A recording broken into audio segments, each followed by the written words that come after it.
Magandang gabi po sa ating lahat. Narito ang latest sa binabantayan natin na si Bagyong Christine.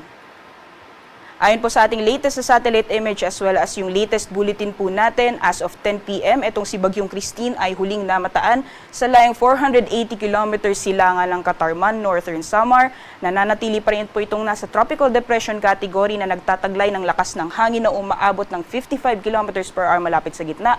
May pagbugso na 70 km per hour at kumikilos pakanluran. Bahagyang bumilis po ito sa bilis na 25 km per hour. Kung makikita po natin sa ating latest sa satellite image, malawak pa rin po yung sakop ng mga kaulapan na dala nitong si Bagyong Christine. So yung trough or extension po nito, pati na rin yung rain bands nitong si Bagyong Christine, posible pa rin po magdulot ng maulan na panahon sa malaking bahagi ng ating bansa, lalong-lalo na sa mga susunod na araw.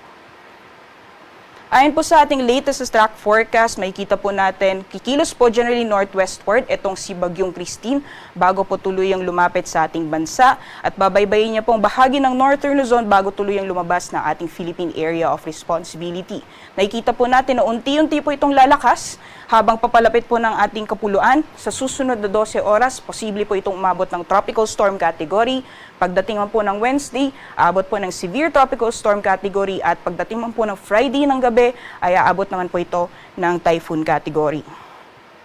Kung makikita din po natin sa ating latest forecast track, maaaring maglandfall po ito as a severe tropical storm sa may bahagi ng Northern Luzon. Although kung makikita po natin, malawak pa rin yung sakop nitong forecast probability cone. So hindi lamang po sa area ng Northern Luzon may posibilidad na maglandfall yung sentro nitong si Bagyong Christine. Maaari din po sa may bahagi ng Central Luzon, gayon din sa may bahagi ng extreme Northern Luzon. So monitoring lang po tayo ng updates sa magiging pagkilos nitong si Bagyong Christine sa mga susunod na araw.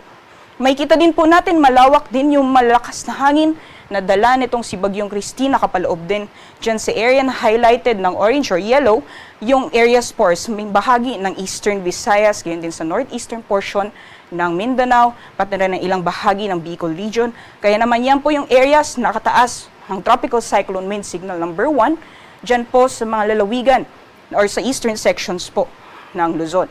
Signal number 1 po ay nakataas sa eastern portion ng Isabela, southeastern portion ng Quirino, ganyan din sa southern portion ng Nueva Vizcaya, Aurora, northern at eastern portions ng Quezon kasama ang Pulilio Islands, gayon din sa Marinduque. Signal number 1 din sa Camarines Norte, gayon din sa Camarines Sur, Albay, Sorsogon, Masbate kasama ang Tigao at Burias Islands, sa Catanduanes, Northern Samar, Samar, Eastern Samar, sa Biliran, Leyte, Southern Leyte, gayon din sa may Dinagat Islands at Surigao del Norte.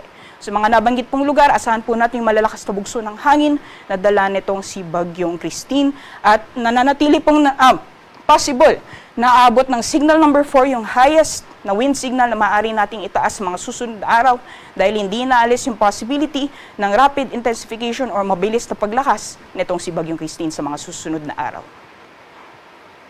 Para naman po sa severe winds or mga pabugso ng hangin na mararanasan, from today po or ngayong gabi hanggang bukas or sa dadating na Thursday, malaking bahagi pa rin po ng ating bansa makakaranas ng mahangin na panahon dala nitong bagyo. Pagdating naman po sa mga pag-ulan, mula ngayong gabi hanggang sa darating na Huwebes, posible po yung mga malalakas na hangin na dala nitong si Bagyong Christine. Simula po ngayong gabi hanggang bukas, mararamdaman po yung malalakas or moderate to intense na mga pag-ulan sa bahagi ng Bicol region, gayon din sa Eastern Visayas at ilang bahagi ng Mimaropa. Pagdating po ng bukas hanggang sa darating na Wednesday, or bukas ng gabi hanggang sa darating na Wednesday, posible po yung torrential or malalakas na buhos ng ulan sa may bahagi po ng Catanduanes, Camarines Norte, Camarines Sur at Northern Samar. Nalalabing bahagi naman po ng Bicol region, Eastern Visayas at ilang bahagi din po ng Northern Luzon. Asahan din po natin yung moderate to intense na mga pag-ulan. Pagdating naman po ng Wednesday hanggang Thursday, malaking bahagi naman po ng Northern Luzon at Central Luzon, makakaranas din po ng moderate to intense na mga pag-ulan. Kaya patuloy pong pinaghahanda at pinag-iingat yung ating mga kabayan dahil posible po yung mga pagbaha o pagguho ng lupa dulot ng mga pag-ulan dala nitong si Bagyong Christine. Sa kalagayan naman po ng ating karagatan, may gale warning or babala po tayo sa matataas na mga pag-alon sa silangang karagatan ng Southern Luzon at Visayas. Diyan po sa dagat baybayin ng Camarines Norte, Northern at Eastern Coast ng Camarines Sur, ngayon din sa baybayin ng Eastern Coast ng Albay, Catanduanes, eastern coast ng Sorsogon at northern at eastern coast ng Northern Samar. Delikado pong pumalaot, lalong-lalo na sa ating mga kababayan na may mga maliit na sakyang pandagat. At based po sa ating 24-hour sea condition outlook or magiging kalagayan po ng ating karagatan sa susunod na 24 oras, maaring umabot ng 6 meters yung mga pag-alon sa ilang baybayin ng ating bansa. Delikado pong pumalaot dahil inaasahan po natin yung very rough sea conditions, lalong-lalo sa mga dagat baybayin, so northern and eastern seaboards ng Bicol region, gayon din sa mga baybayin ng Isabela, Northern Samar, Aurora, eastern seaboards ng mainland Cagayan, gayon din sa Polillo Islands. Maalon din po magiging karagatan sa seaboards ng Batanes, nalalabing dagat baybayin ng Cagayan kasama ang Babuyan Islands, gayon din sa eastern seaboard ng Eastern Samar.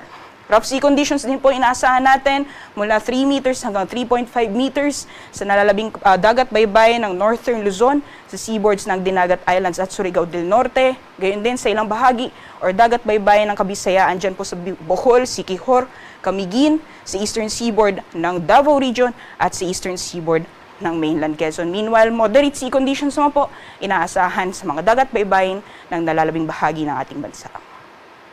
Yan lamang po latest mula dito sa Pag-asa Weather Forecasting Center. Ako po si Ria Torres. Magandang hapon. Ingat po tayong lahat.